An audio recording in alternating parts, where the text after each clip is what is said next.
Hello दोस्तों, study with Durgesh channel पर आप सभी का स्वागत है। दोस्तों, आज जो है हम भारत में जल संसाधन इनको पढ़ेंगे।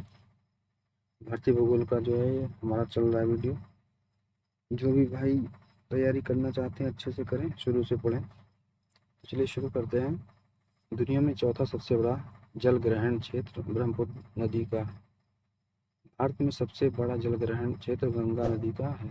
दक्षिण भारत की नदियों में सबसे बड़ा जल ग्रहण क्षेत्र गोदावरी नदी का है। अगर वार्षिक वाही जल दृष्टि से देखें तो ब्रह्मपुत्र नदी प्रथम स्थान पर है। वार्षिक वाही जल दृष्टि से ब्रह्मपुत्र के बाद गंगा नदी का है दूसरा स्थान। भारत में सबसे अधिक 78% कृषि सिंचाई, 13% घर विद्युत, 6% घरेलू कार्य, 3% उद्योगों में जल का उपयोग होता है। मैदानी भागों की नदियाँ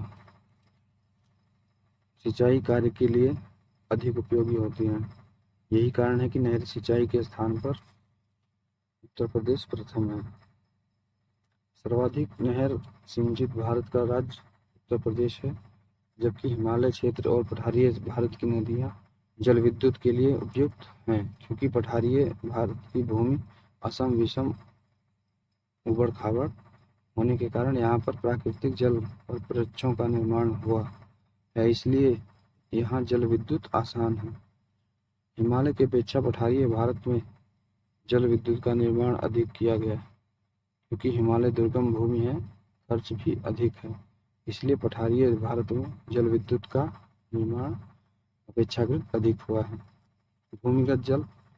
भारत में भौम जल का सर्वाधिक भंडार उत्तरी भाग के मैदान में पाया जाता है, क्योंकि यहाँ की मिट्टी वर्षा जल और नदी का जल सोख लेती है। इससे जल स्तर बना रहता है।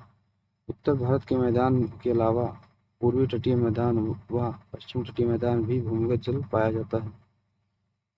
पठारीय भारत में भूमिगत जल कम पाया जाता है, क्योंकि पथरीली भूमि जल नहीं सोखती, लेकिन दरार पाए जाते हैं। जब वर्षा होती है तो वर्षा जल दरारों में घुस, जो व्यक्तिगत रूप से भूमिगत जल ही है। कुछ कुएं पठारीय भारत में हैं, इन दरारों की वजह से पाए जाते हैं, जिनमें पानी पाया। पंजाब हरियाणा जैसे हरित क्रांति के राज्यों में सिंचाई की आवश्यकताओं के कारण ट्यूबवेल और पंप सेट लगाकर भूमिगत जल का बहुत अधिक दोहन होने लगा। पंजाब हरियाणा के खेतों में भूमिगत जल का स्तर नीचे हुआ है तथा भूमि में लवणता और क्षारता बढ़ी है, जिससे भूमि बंजर का रूप ले लेती है। UNEP United Nation Environment Programme मुख्यालय इसका केन्या नैरोबी ने पश्चिमोत्तर भारत की मृदा का निम्न स्तर घोषित किया है।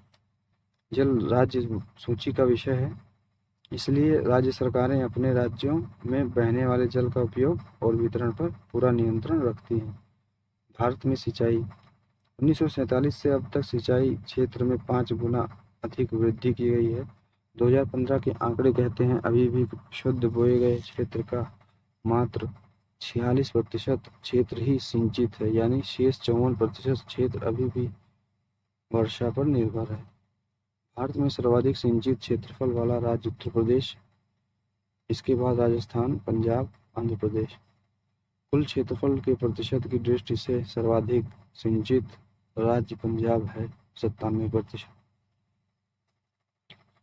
सर्वाधिक असिंचित क्षेत्रफल वाला राज्य महाराष्ट्र और राजस्थान है। देश में कुल सिंचित क्षेत्र में नहरों, कुओं, नलकूपों व तालाबों का योगदान। पहला इसमें नलकूप, पंपसेट और कुआं 57%, नहरों द्वारा 32%, तालाबों द्वारा 6%। शीर्ष 4 नहर सिंचित राज्य उत्तर प्रदेश, राजस्थान, आंध्र प्रदेश और पंजाब। शीर्ष 3 नलकूप सिंचित राज्य उत्तर प्रदेश, पंजाब, बिहार। फिर शीर्ष 2 तालाब सिंचित राज्य आंध्र प्रदेश और तमिलनाडु। दक्षिण भारत में तालाब सिंचाई की परंपरा भौगोलिक कारण मुख्य है। योजना आयोग ने सिंचाई परियोजनाओं को 3 भागों में बांटा है। पहला वृहद सिंचाई परियोजना 10,000 हेक्टेयर से अधिक क्षेत्र को सिंचित करने वाली उदाहरण सभी बड़े बांध और उनसे निकाली गई बड़ी नहरें। फिर है मध्यम सिंचाई परियोजना 2000 हेक्टेयर से अधिक एवं 10,000 हेक्टेयर से कम क्षेत्र पर, उदाहरण छोटी नहरें। लघु सिंचाई परियोजना 2000 हेक्टेयर या उससे कम क्षेत्रफल, उदाहरण नलकूप, कुआं, तालाब, ड्रिप और स्प्रिंकल। नलकूप, कुआं, तालाब से देश में सर्वाधिक सिंचाई की जाती है। भारत में कृषि, इसको देखते हैं तो उससे थोड़ा दिख नहीं रहा है। यहाँ पे हम जो है कुल श्रम शक्ति का 54% भाग कृषि क्षेत्र में रोजगार पाता है, इसलिए भारत को कृषि प्रधान देश कहा जाता है। कृषि जल वायविक प्रदेश, और ये यहाँ पे जो है पर्णपातीय फसल है, जबकि गेहूँ शीतोष्ण कटिबंधीय फसल है। धान जो है उष्ण कटिबंधीय फसल। यही कारण है भारत में 3 प्रकार की फसल पाई जाती है। खरीफ फसल मानसून काल की फसल है। इसे जून जुलाई में बोया जाता है और अक्टूबर में काटा जाता है। उदाहरण धान, ज्वार, बाजरा, मक्का, दलहन, मूंग, उड़द, सोयाबीन, लोबिया, तिलहन, सोयाबीन, मूंगफली, सूरजमुखी, तिल, अरंडी, कपास और तंबाकू नकदी फसलें हैं खरीफ फसल। फिर रबी फसल, यह मुख्य रूप से जाड़े की फसल है। इसे अक्टूबर नवंबर में बोया जाता है और अप्रैल मई में काट लिया जाता है। गेहूं, जौ, सरसों, दलहन, मटर, चना, अन्य फसल गन्ना और बरसीम। जायद फसल रबी और खरीफ के मौसम में बोई जाती हैं। गर्मी का मौसम, ये फसलें अधिक पानी सिंचित रखती हैं, उदाहरण खरबूजा, तरबूज, खीरा, ककड़ी आदि। इसके अलावा मूंग, उड़द भी उगा लिया जाता है। फिर है कंटूर खेती, पहाड़ी ढालों को काट काट कर सीढ़ीनुमा बना दिया जाता है तथा पानी कुछ देर तक टिकता है। इसी कृषि को कंटूर कृषि कहते हैं। इससे मिट्टी को पानी सोख लेती है। कैश क्रॉप या कमर्शियल क्रॉप, जिन फसलों को उपभोग के लिए न उगाकर व्यापार करने हेतु उगाया जाता है, उसे कैश क्रॉप फसलें कहते हैं। उदाहरण गन्ना, जूट, चाय, कॉफी, सूरजमुखी, मूंगफली। फिर है ट्रैप क्रॉप, खेतों में लगी फसलें जहां कीट पतंगे खा जाते हैं या खरपतवार उग आते हैं। कपास ज़्यादा प्रभावित होती है। खेतों में लगी फसलों को खरपतवार व कीट पतंगों से बचाने के लिए मुख्य फसल के साथ जो अन्य फसल लगाई जाती है उन्हें ट्रैप क्रॉप कहते हैं। उदाहरण कपास की फसल को बचाने के लिए कॉटन यानी पैड बग से बचाने के लिए खेत के चारों ओर भिंडी लगा दी जाती है। एनर्जी क्रॉप, एनर्जी क्रॉप में है गन्ना, आलू, जटरोफा, मक्का से बायोडीजल बनाया जा सकता है।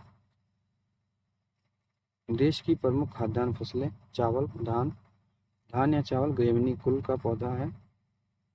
चावल का वानस्पतिक नाम ओराइजस टाइवा है। चावल उष्णकटिबंधीय जलवायु का पौधा है। दुनिया में चावल की खेती के अंतर्गत सबसे अधिक क्षेत्र भारत में है, लेकिन चावल उत्पादन में चीन के बाद दूसरा स्थान भारत का है।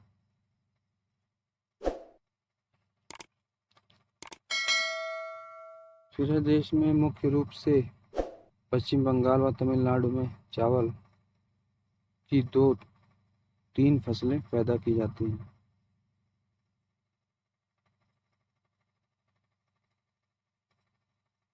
ओस शरद ऋतु, अमन शीत ऋतु और बोरो ग्रीष्म ऋतु।